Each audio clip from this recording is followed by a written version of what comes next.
Hello everyone, स्वागत है आप सभी का एक बार फिर से नर्सिंग जॉब अपडेट के इस ऑफिशियली यूट्यूब चैनल पे।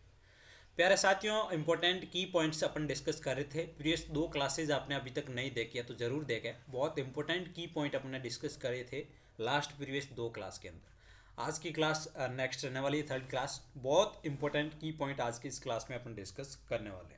तो बिना टाइम वेस्ट किए क्लास को स्टार्ट करते हैं। सभी स्टूडेंट्स क्लास को मैक्सिमम दोस्तों के साथ में शेयर जरूर करें। यहाँ पे दोस्तों बात करेंगे जो आपकी सेबिन ओरल वैक्सीन होती है वो लाइव एटेनेटेड वैक्सीन होती है, आप सभी को पता है। लाइव एटेनेट पोलियो वैक्सीन है। ये क्या है? एक पोलियो वैक्सीन है given by the oral route. Oral route से अपन पोलियो को एडमिनिस्टर करते हैं। यदि आपको पूछा जाता है कि सेबिन होती है 1 साल की वैक्सीन होती है, ठीक है, तो जो पोलियो वैक्सीन होती है ओरल ओरल रूट से देते हैं उसको अपन सेबिन बोलते हैं। और जो आईपीवी होती है एक इनएक्टिवेटेड पोलियो वैक्सीन, वो आपकी आईएम रूट से देते हैं, उसको साल्क बोलते हैं। क्लियर चीज़ है, उसको अपन साल्क बोलते हैं। जो ओरल पोलियो वैक्सीन होती है ओपीवी, उसको अपन सेबिन बोलते हैं। क्लियर चीज़ है। ये लाइव एटीनेटेड वैक्सीन होती है। जो आपकी आईपीवी होती है वो किल्ड वैक्सीन होती है। क्लियर चीज़ है। ये दो क्वेश्चन से आपको आना जरूरी है। अब बात करेंगे यहाँ पे ओपीवी है। सबसे पहले आपको as must as early possible अपन एट बर्थ पे एडमिनिस्टर एट बर्थ पे ओरल रूट से अपन देते हैं। ओपीवी 0 डोज बोलते हैं उसको, ओपीवी 0 डोज। उसके बाद में ओपीवी की और डोज होती है, ओपीवी की first second and third dose. वो कब देते हैं अपन? तो यहाँ पे बात करें 6 वीक पे देते हैं फर्स्ट, और उसके बाद में 10, उसके बाद में 14 वीक पे। 6 वीक, 10 वीक, 14 वीक। 6 वीक पे फर्स्ट डोज लगाते हैं, सेकेंड डोज ओपीवी की 10 वीक पे, और थर्ड डोज आपकी है वो 14 वीक पे। ये ओपीवी का आपका डोज रहने वाला है एट बर्थ के बाद में first second and third OPV dose. Clear चीज़ है। टिल 5 ईयर तक आप इसको और ओपीवी की वैक्सीन को दे सकते हैं, 5 ईयर तक की एज तक। और जो आपकी ओपीवी 0 डोज होती है वो एट बर्थ पे आपको देनी होती है। और इसका जो बात करें डोज की, तो 2 ड्रॉप आपको ओपीवी पिलाना है। क्लियर चीज़ है। तो ये आपका मेनली क्वेश्चन से रहने वाला है ओपीवी से रिलेटेड। और उसके बाद में ये सेम रहने वाला है। यहाँ पे सेबिन वैक्सीन मैंने बता दिया, ओपीवी को बोलते हैं अपन। और जो आईपीवी होती है उसको अपन किल्ड वैक्सीन बोलते हैं। क्लियर चीज़ है। उसके बाद में बात करेंगे यहाँ पे नेक्स्ट क्वेश्चन रहने वाला है the constant presence of a particular disease in a geographical area is called as the endemic। बहुत अच्छा क्वेश्चन है दोस्तों। एक होता है एंडेमिक, पेंडेमिक और एपिडेमिक। इन तीनों में से एक क्वेश्चन से आप हर एक एग्जाम में कहने की क्वेश्चन ज़रूर देखने को मिलता है। तो यहाँ पे दोस्तों बताया गया है कि जो एक पर्टिकुलर जियोग्राफिकल एरिया के अंदर कोई डिजीज फैल रही है उस कंडीशन को अपन क्या बोलेंगे? एंडेमिक बोलेंगे। कांस्टेंट प्रेजेंट है, लगातार। आप देख सकते हैं एक पर्टिकुलर डिजीज है जो जियोग्राफिकल एरिया के अंदर है, उसको अपन एंडेमिक बोलते हैं। क्लियर चीज है। अब नेक्स्ट वन डिजीज की बात करें यहाँ पे, spread of a disease among larger population is known as the pandemic. Pandemic किसको बोलेंगे? लार्जर पॉपुलेशन बोला जाए तो यहाँ पे वर्ल्ड वाइज जो डिजीज फैल रही है, world wise, that means one country to another country कोई डिजीज स्प्रेड हो रही है, उसको अपन क्या बोलेंगे? पेंडेमिक बोलेंगे। अब पेंडेमिक आप सभी को पता है कि कोविड-19 जो डिजीज थी वो क्या है? आपकी पेंडेमिक रहने वाली है जो वर्ल्ड वाइड फैली गई थी। क्लियर चीज़ है। ये क्वेश्चंस कहीं ना कहीं बेसिक आपके एग्जाम में जरूर बनते हैं। नेक्स्ट क्वेश्चंस की बात करें यहाँ पे, epidemic refers to a wide spread occurrence of an infectious disease in a community at a particular time. अब यहाँ पे क्या बताया गया कि एक पर्टिकुलर टाइम के अंदर एक कम्युनिटी के अंदर डिजीज फैल रही है, उस कंडीशन को अपन क्या बोलेंगे? एपिडेमिक बोलेंगे। तो एपिडेमिक, एंडेमिक और पेंडेमिक तीनों चीज़ें मैंने बता दी है। एक पर्टिकुलर डिजीज है जो जियोग्राफिकल एरिया के अंदर फैल रही है, कांस्टेंट प्रेजेंस है, उसको अपन एंडेमिक बोलेंगे। और वर्ल्ड वाइड कोई लार्ज एरिया, लार्ज पॉपुलेशन में जो डिजीज फैल रही है उसको अपन क्या बोलेंगे? पेंडेमिक बोलेंगे। उसके बाद में वाइड स्प्रेड हो रही है एक infectious disease in a community particular time के अंदर, एक स्पेसिफिक टाइम के अंदर, उसको अपन एपिडेमिक बोलेंगे। क्लियर चीज़ है।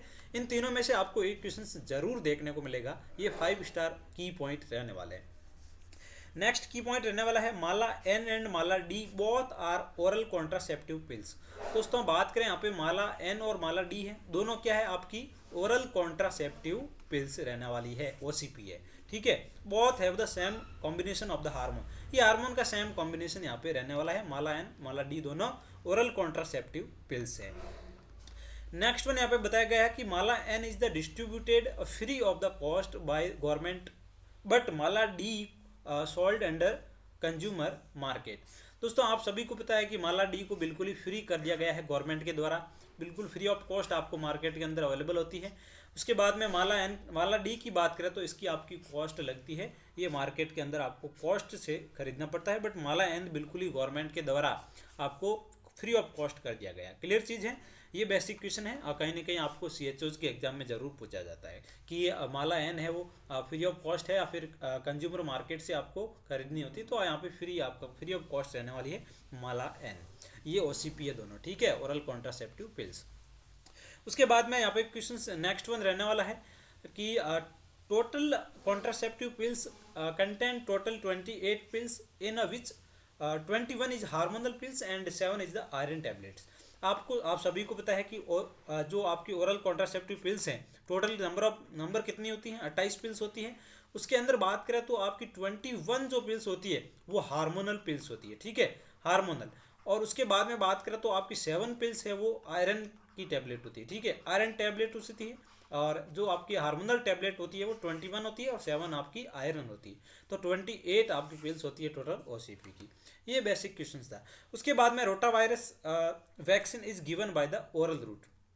जो आपकी रोटा वैक्सीन देते हैं डायरिया को प्रिवेंट करने के लिए, वो उसकी रूट की बात करो तो यहाँ पे ओरल रूट रहने वाला है। रोटा जो वैक्सीन है उसका 5 आपकी क्या रहने वाली है, 5 ड्रॉप आपका रहने वाला है डोज इसका रोटा वायरस का। क्लियर चीज़ है, ये बेसिक क्वेश्चंस था। उसके बाद में नेक्स्ट वन की पॉइंट की बात करें तो the initial dose of vitamin A is 1 lake. बहुत अच्छा क्वेश्चन है, अपन डिस्कस करते हैं इसको कि आपकी कितनी डोज रहने वाली है विटामिन ए की, ठीक है, बहुत अच्छा क्वेश्चन है दोस्तों। जी हाँ, अब आप बात करें अपन यहाँ पे initial dose of the vitamin A is 1 lakh international unit at 9 to 12 month, thereafter 2 lakh international unit interval of the 6 month till age of the 5 year. तो आप सभी को पता है कि आपकी जो फर्स्ट डोज रहने वाली है, फर्स्ट डोज अपन कब लगाते हैं तो 9 मंथ पे आपका आंसर जाने वाला है। 9 मंथ पे कितनी अपन देते हैं तो वहाँ पे आपका आंसर रहने वाला है 1 लेक इंटरनेशनल यूनिट। ये आपकी डोज रहने वाली है 9 मंथ पे, दैट मीन्स 1 ml। क्लियर चीज़ है। अब नेक्स्ट वन आपकी जो सेकेंड डोज रहने वाली है वो कब लगाते हैं अपन सेकेंड डोज, तो सेकेंड डोज आपकी 18 मंथ पे लगती है, ठीक है, 18 मंथ पे। 18 मंथ पे आपकी सेकेंड जो डोज लगने वाली है वो कितनी डोज लगेगी आपकी 2 lakh international unit, 2 lakh international unit, that means 2 ml। Clear चीज़ है। अब नेक्स्ट वन बात करें, थर्ड वन से लेके आपकी जो कितनी डोज लगती है टोटल 9 डोज लगती है। थर्ड से लेके 9th डोज तक आपकी जो डोज रहने वाली है वो टिल 5 ईयर तक अपन देते हैं, ठीक है, 5 ईयर तक। और 2 lakh international unit into 7, total कितनी होगी 14 इंटरनेशनल यूनिट आपकी रहने वाली है। ये आपको ध्यान रखना है कि उसके बाद में यहाँ पे दोस्तों यहाँ पे क्वेश्चन पूछा जाता है कि 9 मंथ से लेके आपका 18 मंथ तक, that means first and second dose के बीच में कितना गैप होना चाहिए, तो वहाँ आपका आंसर जाने वाला है कि 9 मंथ का आपके पास में गैप होना बहुत ज़रूरी है। उसके बाद में सेकंड से लेके जो 9th, that means 3rd 4th 5th 6th 7th 8th 9th dose तक आपका सभी डोज के बीच में 6 मंथ का आपके पास में गैप होना बहुत ज़रूरी है। एवरी 6 मंथ के गैप में देते हैं सारी वैक्सीन और सारी डोज, और फर्स्ट और सेकंड डोज के बीच में आपका 9 मंथ का गैप होना बहुत ज़रूरी है। उसके बाद में एवरी डोज के बीच में 6 मंथ का गैप होना ज़रूरी है। टोटल आपकी डोज कितनी होगी 14 60 17 इंटरनेशनल यूनिट आपकी विटामिन ए की डोज रहने वाली है, ठीक है, टिल 5 ईयर तक। 5 ईयर तक आपको विटामिन ए की डोज है वो लगा देनी। तो ये कहीं ना कहीं इंपॉर्टेंट क्वेश्चन आप सभी के लिए रहने वाला है, बहुत इंपॉर्टेंट एक ही पॉइंट रहने वाला है। नेक्स्ट यहाँ पे पॉइंट बात करें तो cold chain is system of the preserving vaccine. Cold chain आप सभी को पता है कि वैक्सीन को प्रिजर्व करने के लिए रखते हैं, ये बेसिक है। उसके बाद में साल्क अपन ने सेबिन डिस्कस कर लिया था, ओपीवी के लिए बोलते हैं साल्क, सेबिन ओपीवी को बोलते हैं। Salk is a inactivated polio vaccine, मैंने बताया था कि इनएक्टिवेटेड आपकी पोलियो वैक्सीन है आईपीवी, उसको अपन आईएम रूट से दे सकते हैं। उसके बाद में सब क्यूटिनियस रूट से भी अपन दे सकते हैं, बट मेनली बात करें तो यहाँ पे आईएम रूट आपकी फर्स्ट प्रायोरिटी रहने वाली है। क्लियर चीज़ है। अब यहाँ पे डोज की बात करें तो कितनी डोज रहने वाली है आपकी 0.1 ml। 0.1 ml आपकी जो फ्रैक्शन आईपी होता है उसकी रहने वाली है। उसके बाद में आईपीवी की बात करें तो 0.5 ml आपका इंट्रामस्कुलर यहाँ पे रहने वाला है। और जो फ्रैक्शन जो फ्रैक्शन आईपीवी होता है उसकी डोज रहने वाली है 0.1 ml और सब क्यूटिनियस रूट से रहने वाली है। और आईपीवी की बात करें तो 0.5 ml और आईएम रूट से आपको एडमिनिस्टर करना होता है। क्लियर चीज़ें हैं। ये साल वैक्सीन है जो आईपीवी बोलते हैं अपन इसको। ये किल्ड वैक्सीन होती है, सेबिन आपकी लाइव वैक्सीन होती है। नेक्स्ट क्वेश्चंस की बात करें तो sentinel surveillance used to identify the hidden cases in the community. जो कम्युनिटी के अंदर हिडन केसेज होते हैं जितने भी, उसको अपन क्या बोलते हैं? सिनाइल सर्विलेंस बोलते हैं। दैट मीन्स हिडन केसेस को कम्युनिटी के अंदर ढूंढना सिनाइल सर्विलेंस कहलाता है। क्लियर चीज़ है। ये बेसिक आपका क्वेश्चन यहाँ पे रहने वाला है। नेक्स्ट वन बात करें तो chloroquinine is the drug of choice for the falciparum malaria. Falciparum malaria की ड्रग ऑफ चॉइस क्या रहने वाली है यहाँ पे? Chloroquinine. Chloroquinine is the drug of choice for the falciparum malaria. Next one की बात करें यहाँ पे आपका टेट्रासाइक्लिन ड्रग है, किसकी चॉइस रहने वाली है ड्रग ऑफ चॉइस? तो कोलेरा की रहने वाली है। कोलेरा का मेनली बात करें तो पॉजिटिव एजेंट विब्रियो कोलेरा रहने वाला है। इसमें राइस वाटरी आपका डायरिया वो देखने को मिलता है। ये बेसिक क्वेश्चन यहाँ पे बनने वाले हैं। नेक्स्ट पॉइंट रहने वाला है कि Elma Etah was conducted in year. तो आपका 1978 के अंदर अल्मा एक्ट आया था। अल्मा एटा एक्ट है जो कंडक्ट किया गया था। कब किया गया था? 1978 के अंदर। ये आपको क्वेश्चंस आपको जरूर देखने को मिलेगा, 5 स्टार पॉइंट लगने वाला है। नेक्स्ट क्वेश्चंस रहने वाला है कि prevention of risk factors is known as. जो रिस्क फैक्टर को ही प्रिवेंट करता है, डिजीज होने से पहले सारी चीज़ें हैं, रिस्क फैक्टर को प्रिवेंट करना, ये जो आपका लाइफ स्टाइल मॉडिफिकेशन है, ये सारी चीज़ें किस में आती हैं? जो प्राइमरी प्रिवेंशन होता है उसमें आती है। उसके बाद में आप सभी को पता है कि प्री मोडियल प्रिवेंशन में अंदर रिस्क फैक्टर और लाइफ स्टाइल मॉडिफिकेशन आता है। और प्राइमरी प्रिवेंशन में आपका जो हेल्थ एजुकेशन है, ये सारी चीज़ें उसमें आती हैं। और उसके बाद में सेकेंडरी में डायग्नोसिस ट्रीटमेंट आता है। और टर्सरी में बात करें तो रिहेबिलिटेशंस लिमिटेशंस, ये सारी चीज़ें आपकी किस में आती हैं? Tertiary level of prevention. तो यहाँ पे जो रिस्क फैक्टर को ही प्रिवेंट करना प्राइमोडियल प्रिवेंशन के अंदर आता है। दैट मीन्स यहाँ पे लाइफ स्टाइल मॉडिफिकेशन करना। ये बेसिक क्वेश्चन था। प्रिवेंशन, लेवल ऑफ प्रिवेंशन से रिलेटेड अलग से अपन क्लास लेने वाले हैं। बहुत इंपॉर्टेंट क्वेश्चंस आते हैं लेवल ऑफ प्रिवेंशन से रिलेटेड। नेक्स्ट वन पॉइंट रहने वाला है deficiency of thiamine vitamin B1। Thiamine का केमिकल B1, विटामिन B1 का केमिकल नेम रहने वाला थायमिन। और थायमिन की कमी से आपको क्या देखने को मिलता है? तो वर्निकेक्स एन्सेफेलोपैथी, ये किस में देखने को मिलता है? विटामिन B1 की कमी से, थायमिन की कमी से वर्निक्स एन्सेफेलोपैथी आपको देखने को मिलता है। क्लियर चीज़ है। नेक्स्ट क्वेश्चंस की बात करें तो यहाँ पे रहने वाला है पॉइंट आपका limit for the registration of the birth 21 days. आपका अभी दोस्तों जो पहले था ओल्ड डाटा, उसके बदलकर अब न्यू डाटा है आपका 21 डेज। बर्थ एंड डेथ दोनों का रजिस्ट्रेशन आपका रहने वाला है 21 डेज। ये न्यू डाटा यहाँ पे रहने वाला है। नेक्स्ट वन बात करें तो आपका Sensex is conducted in every 10 year. जो जनगणना होती है आपको एवरी 10 ईयर के गैप में आपको करनी होती है। ये बेसिक क्वेश्चन यहाँ पे रहने वाला है। नेक्स्ट की पॉइंट की बात करें तो nosocomial infection is term used for the hospital acquired infection which develop after 48 hours of hospitalisation.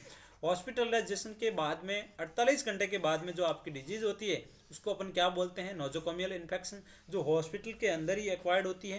Hospital acquired infection के नाम से भी इसको अपन जाना जाता है, या फिर नोजोकोमियल इन्फेक्शन भी बोलते हैं। तो कहीं ना कहीं आपका क्वेश्चन आता है कि nosocomial infection is also known as, तो वहाँ पे आपका आंसर जाने वाला है हॉस्पिटल एक्वायर्ड इन्फेक्शन। ये बेसिक क्वेश्चन आपका यहाँ पे रहने वाला है।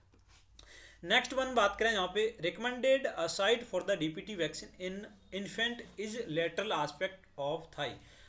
लेटरल आस्पेक्ट ऑफ थाई की बात करें तो कौन सी आपकी वैक्सीन रहने वाली है? जो DPT है वो lateral aspect of the thigh पे आपको एडमिनिस्टर करनी होती है। तो ये बेसिक क्वेश्चन यहाँ पे DPT से रिलेटेड रहने वाला है। क्लियर चीज़ है। नेक्स्ट वन यहाँ पे बात करेंगे बहुत इंपॉर्टेंट जो की पॉइंट मैंने बता दिया, ये DPT वैक्सीन का इसका जो इन्फेंट के अंदर लेटरल आस्पेक्ट ऑफ थाई है वहाँ पे अपन को DPT वैक्सीन लगानी होती है।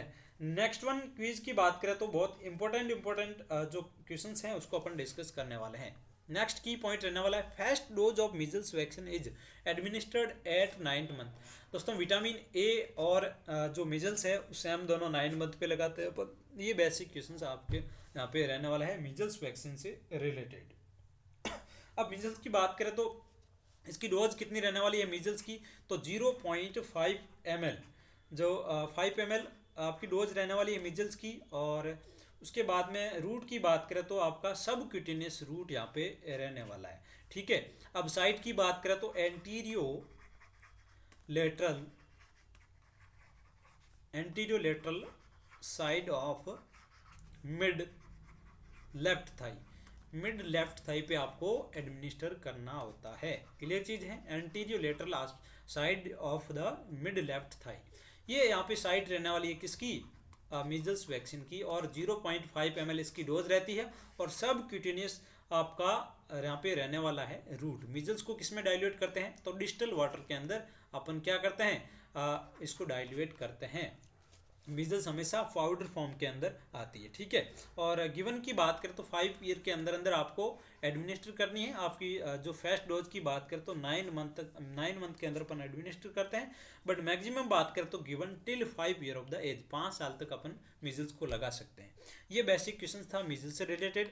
उसके बाद में नेक्स्ट वन आपका की पॉइंट रहने वाला है, rubella vaccine contraindicated in pregnancy because it causes severe birth defect in foetus के अंदर बहुत सीवियर जो बर्थ डिफेक्ट है वो कोज करता है। इसकी वजह से अपन क्या करते हैं, रूबेला को हमेशा प्रेगनेंसी के अंदर कॉन्ट्रा इंडिकेटेड करते हैं।